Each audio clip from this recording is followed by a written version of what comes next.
Shalom saudara, di bulan ini ada berita viral tentang seorang gamer, seorang gadis yang kehilangan uang 20 miliar lebih yang disimpan di sebuah bank. Ini cukup menggegerkan karena dia merasa uang yang disimpannya ini sangat aman. Tapi ternyata ketika dia menemukan depositonya sampai menyusut sangat jauh sekali, karena 20 miliar lebih hanya tinggal beberapa juta saja, dia mulai gelisah dan bertanya. Ternyata saudara, uang yang disimpan digelapkan oleh pihak bank ini menurut penelitian kepolisian. Jadi artinya saudara, dia merasa uangnya aman, ternyata uangnya tidak aman. Di bulan Oktober juga ada orang yang menabung selama 32 tahun dari uang tabungannya. Dalam sekejap saudara, uangnya hilang 1 miliar lebih. Ini juga berita saudara yang menjadi viral, seorang yang telah menabung bertahun-tahun, uangnya yang dia pikir aman simpan dalam bank, uangnya lenyap. Saudara, juga ada berita di bulan Maret tahun 2020 tentang rekening beberapa orang di BRI hilang secara misterius yang kemungkinan besar kena kejahatan yang namanya kejahatan skimming. Nah, mereka nih orang-orang yang selalu merasa kalau simpan uang di bank itu pasti aman, pasti nggak ada masalah, akan terjamin.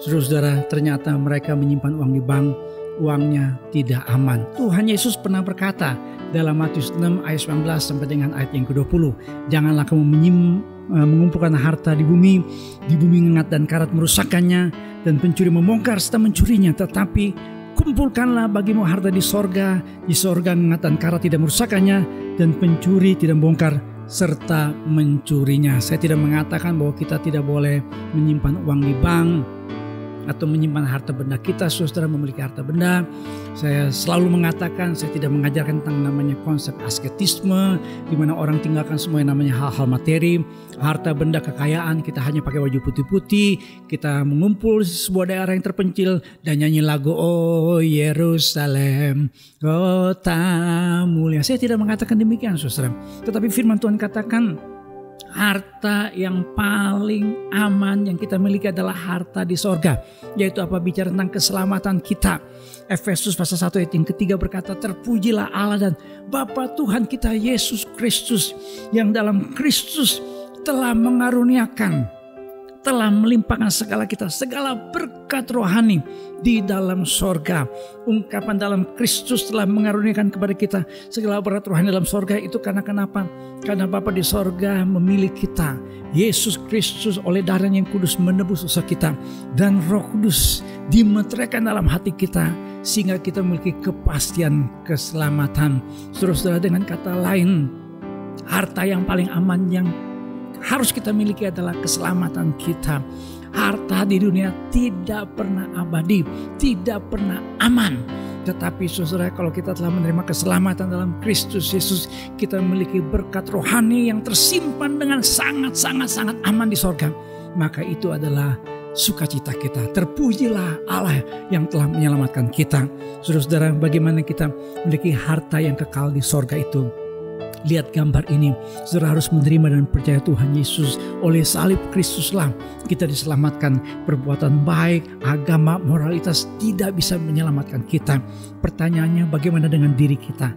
Apakah kita yang dilahirkan sebagai manusia berdosa sekarang telah menerima salib Yesus Kristus? Orang yang memiliki harta di sorga, yang memiliki hidup kekal dalam Kristus Yesus, dia tidak akan kalah dengan menghadapi persoalan situasi yang berat dalam hidupnya. Penerima surat Ibrani adalah orang-orang percaya yang sedang dalam keadaan menderita. Mereka orang-orang percaya yang karena Injil Kristus mereka mengalami aniaya. Tetapi Ibrani 10 ayat 34 berkata, memang kamu telah turut mengambil bagian dalam penderitaan orang-orang hukuman ketika harta kamu dirampas. Jadi mereka bukan hanya mengalami penderitaan fisik, tapi harta mereka juga ludes dirampas. Kamu menerima hal itu dengan sukacita. Kata sukacita dari kata ini kara.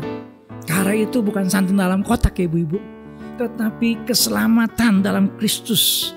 Janji keselamatan dalam Kristus Yesus yang membuat kita bersukacita.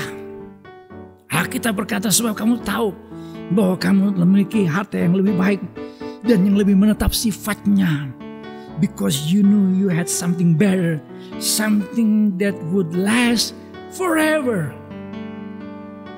Memang saudara boleh memiliki harta benda, tapi miliki hal yang paling utama, yaitu harta yang kekal that would last forever. yaitu hidup yang kekal dalam Kristus Yesus. Saya berdoa saudara adalah orang-orang yang sudah memiliki jaminan keselamatan, yang memiliki harta yang kekal di dalam Kristus Yesus, yang tidak bisa tergoncangkan oleh apapun juga.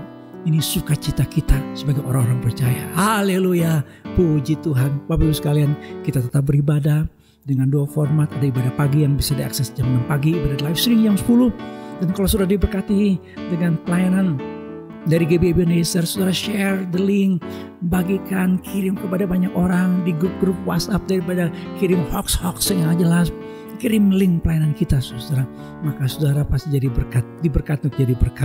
Banyak orang di sana, saudara, yang sedang dalam keadaan susah, dalam keadaan lemas. Orang berkata 4L hidupnya, ya letoy, lesu, loyolong lain. Tapi kalau mereka mendengar firman Tuhan, mereka pasti dikuatkan.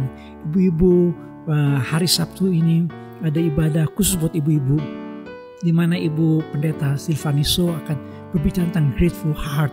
Ibu-ibu harus selalu bersyukur. Saya tahu banyak ibu-ibu stres, banyak ibu-ibu saat ini susah. Aduh, ya gimana caranya dengan uang?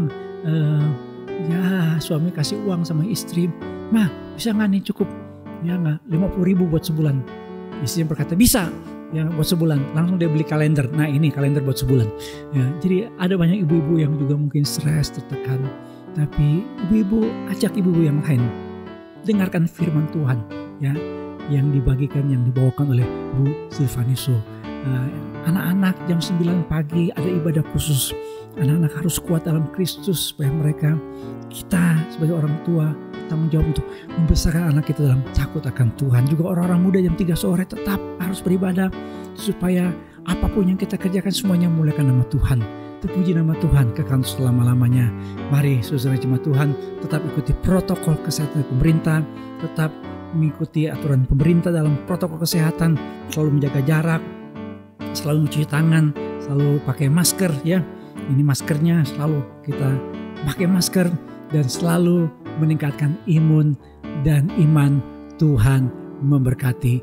Shalom.